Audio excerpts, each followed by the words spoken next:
They searched every tower, every corridor of the palace. The kingdom held its breath as the sun rose over empty chambers and grieving courtiers. The princess was gone, and with her, the light in the king's eyes. Princess Seraphina wasn't the kind of royal people whispered about in fear or awe. She was the kind they loved.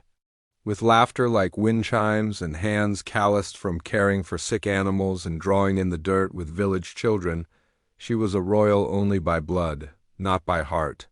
Her mother, Queen Alira, had died when Seraphina was just 10. Since then, the princess had grown into a beacon of hope for the kingdom of Eldoria. But on her 17th birthday, that hope vanished without a trace. King Thalin locked himself away, desperate and hollow. Guards were dispatched across mountains and marshes, forests and frozen lands. Bards sang songs of mourning. Nobles debated war.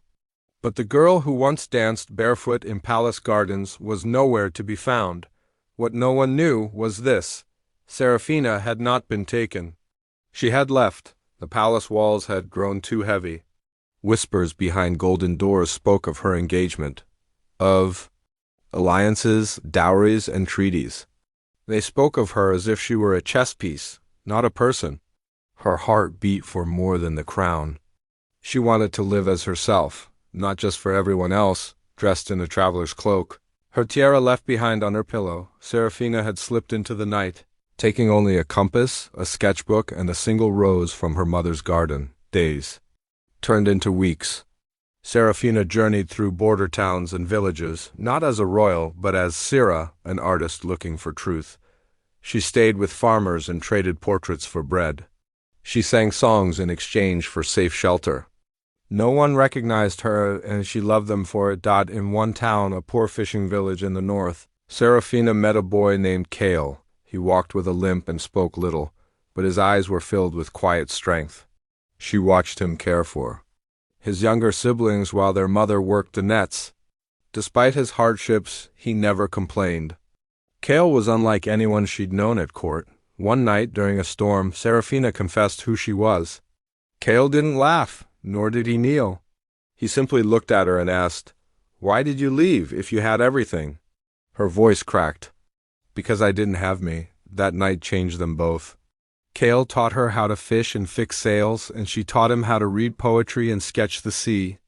She grew stronger, freer, but part of her heart still ached for Eldoria, her father, her people, and the kingdom lost without her. When word reached the village that Eldoria was on the brink of war-rival kingdoms, exploiting the chaos, Seraphina knew she had to return, not as a pawn. As a leader, Kale offered to come, but she told him gently, "I need to do this first. If I succeed, you'll always have a place beside me." With tearful goodbyes, Seraphina returned to the capital, revealing herself at the castle gates. Her people wept with joy. The king fell to his knees. But the court, skeptical and fearful, questioned her loyalty. Seraphina didn't beg for trust, she earned it. In the weeks that followed, she negotiated peace with rival kings using wisdom gleaned from ordinary people. She opened the palace gates to the poor. She rebuilt bridges, literal and political, with the strength of someone who had lived among the broken.